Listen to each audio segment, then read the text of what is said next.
ओम शांति। बाबा ने कहा, देखो बच्चे, शिव बाप आते हैं बिल्कुल कलयुगी अंधियारी रात में पतित आत्माओं को बिल्कुल पावन आत्माएं बनाने के लिए। तो बाबा बोलছেন যে দেখো বাচ্চারা, শিব বাবা আসেন এই সম্পূর্ণ কলিযুগী অন্ধকার রাত্রে। অর্থাৎ কলিযুগ মানে কি? অন্ধকার। সত্যযুগ মানে যেমন সকাল, ত্রেতা মানে দুপুর, আর দাপর মানে বিকেল, আর কলিযুগ মানে রাত। তো কলিযুগ মানে কি? এখন বাবা বলছেন কি ঘোর অন্ধকার রাতে বাবা এসেছেন কলিযুগের, অর্থাৎ ঘোর অন্ধকার রাত, অর্থাৎ মানুষ যখন অজ্ঞান অন্ধকারে ডুবে রয়েছে তখন। আর বাবা আসেন কিসের জন্য? পতিত আত্মাদেরকে সম্পূর্ণ পবিত্র বানানোর জন্য বাবা আসেন। তো बात बताओ, पतितों को संपूर्ण पावन बनाने की कमाल किसकी है? तो बच्चे कहते शिव बाबा आपकी।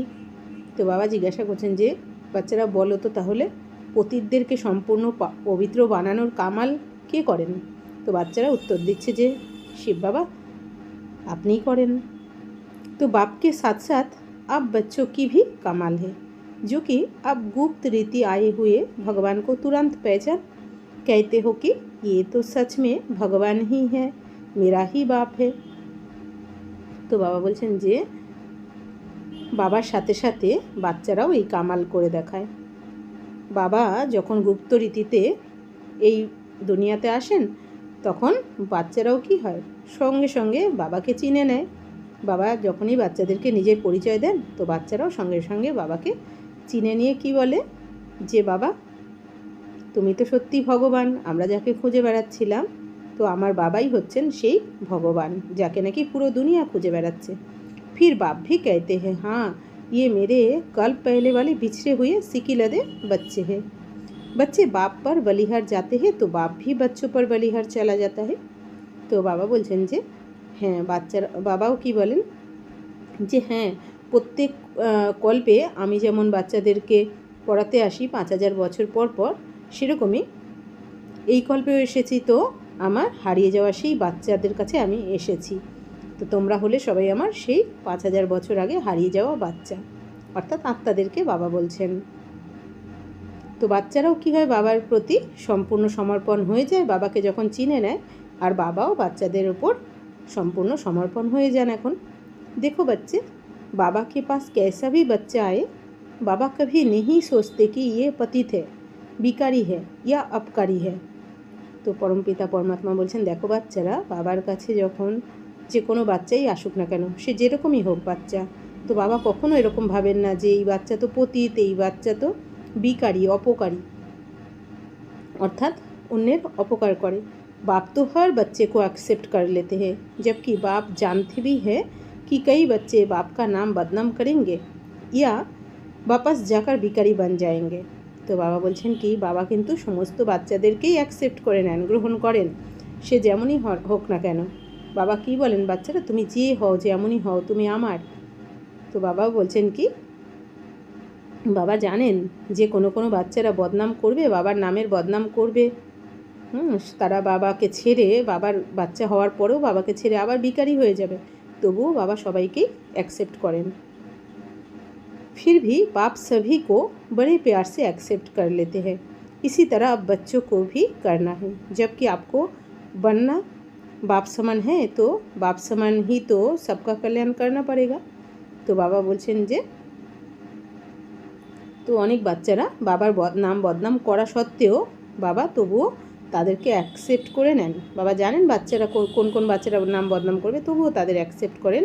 তো ঠিক এইভাবেই তোমরা বাচ্চাদেরকেও করতে হবে।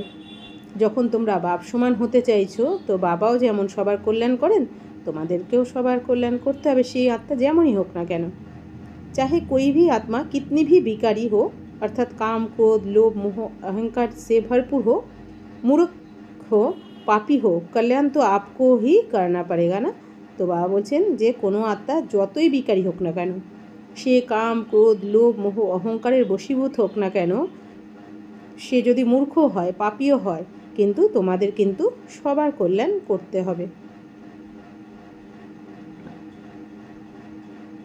अर्थात आपको संकल्पों द्वारा हर आत्मा को क्षमा कर प्रेम और रहम की दृष्टि रखनी है, या फिर आप सोचते हो कुछ एक आत्मा का कल्याण ना हो तो भी चलेगा, फिर तो आप विश्व कल्याणकारी नहीं बन पाओगे। तो बाबा বলছেন কি যে তোমাদের সংকল্পের দ্বারা প্রত্যেক আত্মাকে ক্ষমা করতে হবে, সবার প্রতি ভালোবাসা, কৃপা, দয়া করতে হবে, তোমাদের করুণা করতে হবে, প্রত্যেকের প্রতি তোমাদের দয়ার দৃষ্টি, করুণার দৃষ্টি রাখতে হবে, ভালোবাসার দৃষ্টি রাখতে হবে, সেই আত্মা যেমনই হোক না কেন। নাকি তোমরা এরকম ভাবছো যে, বাবা জিজ্ঞাসা করছেন যে নাকি তোমরা এরকম তো ভাবো না যে ঠিক আছে কোনো একজন আত্মার যদি নাও কল্যাণ হয় তাও চলবে।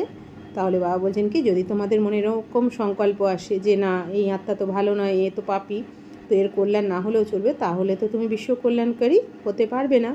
বিশ্ব কল্যাণকারী মানে কি, সে বিশ্বের সমস্ত আত্মার কল্যাণ कामना করবে, शुभ भावना शुभ कामना করবে। तो इसलिए जैसी भी आत्मा हो हर आत्मा को साथ लेकर जाना है, तो हर आत्मा का कल्याण भी करना पड़ेगा। बाप समान बनना है तो बाप बन, हर आत्मा को ना समझ माप भी करना पड़ेगा। तो এই জন্য বাবা বলছেন যেমনই আত্মা হোক না কেন প্রত্যেক আত্মাকে সাথে করে তো বাবা নিয়ে যাবেন, তো প্রত্যেক আত্মার কল্যাণও করতে হবে। বাপ সমান হতে হবে তোমাদের, এখন বাবার সমান হয়ে প্রত্যেক আত্মাদেরকে এখন তোমাদেরকে বুঝতে হবে, তাদেরকে ক্ষমা করতে হবে। তাদের स्वयं को गुणों और शक्तियों से भरपूर रखोगे और अपनी उच्च समान में स्थित रहोगे तो हर कार्य सहज हो जाएगा। बाप की श्रीमत प्रमाण चलते चलो। ये मत सोचना ये कार्य तो मुश्किल है, मुश्किल सोचने से और मुश्किल हो जाएगा और विश्व कल्याणकारी के टाइटल से बाहर आ जाओगे, फिर विश्व महाराजन भी नहीं बन पाओगे। तो परमपिता परमात्मा बोलছেন যে তোমাদের নিজেদেরকে এখন গুণ আর শক্তিতে ভরপুর রাখো তোমরা। বাবা যে গুণ আর শক্তির খাজানা দিয়েছেন সেই গুণ শক্তিতে ভরপুর রাখো তোমরা, আর নিজের উঁচু সমানে স্থিত থাকো তোমরা। বাবা যে উঁচু সমানও দিয়েছেন অনেক, সেই সমানে তোমরা স্থিত থাকো, তাহলে তোমাদের প্রত্যেকটা কাজ সহজ হয়ে যাবে, যে কোনো কাজে তোমরা সফল হবে। বাবার শ্রীমত অনুযায়ী তোমরা এখন চলতে থাকো। এটা ভাববে না যে এই কাজটা তো মুশকিল, এই সেবা বা এই কাজটা তো মুশকিল। তো বাবা বলছেন কি যদি মুশকিল ভাবো তাহলে কিন্তু আরও মুশকিল হয়ে যাবে, কারণ তুমি ভাইব্রেশনটাই মুশকিলের ছড়িয়েছো, এই জন্য সেইটা রিটার্ন হয়ে তোমার কাছে 3 ডবল হয়ে ফিরে আসবে, অর্থাৎ তোমার কাজটা আরও মুশকিল করে দেবে, আর তুমি বিশ্ব কল্যাণকারীর টাইটেল থেকে বাইরে বেরিয়ে যাবে, অর্থাৎ আউট হয়ে যাবে, তোমাকে বিশ্ব কল্যাণকারী বলা হবে না, তখন তুমি বিশ্ব মহারাজনও হতে পারবে না। इसलिए अपने संकल्प को शुभ भावना शुभ कामना से सदा संपन्न रखो और फिर आपकी दृष्टि भी रहम और प्यार भरी हो। तो এই জন্য বাবা বলছেন কি তোমরা তোমাদের প্রত্যেকটা সংকল্পকে শুভ ভাবনা আর শুভ কামনার দ্বারা সম্পন্ন রাখো, আর তোমাদের দৃষ্টিও যেন করুণার হয় আর ভালোবাসার হয়, অর্থাৎ তোমাদের ভালোবাসার দৃষ্টি রাখতে হবে, প্রত্যেকের প্রতি দয়ার দৃষ্টি রাখতে হবে। बाप ने ये जिम्मेवारी आप बच्चों को ही दी है, अर्थात ये कार्य आप बच्चों को सौंपा है, तो कार्य ठीक रीति करना। तो बाबा তোমাদের তো এই দায়িত্ব দিয়েছেন, বিশ্ব কল্যাণের দায়িত্ব তো বাবা তোমাদেরকে দিয়েছেন, অর্থাৎ তোমাদের এই কাজ তোমাদের সমর্পণ করেছেন বাবা, এই কাজটার দায়িত্ব তোমাদের দিয়েছেন, তো তোমাদেরকে ঠিক মতন ঠিক রীতিতে কাজটা করতে হবে।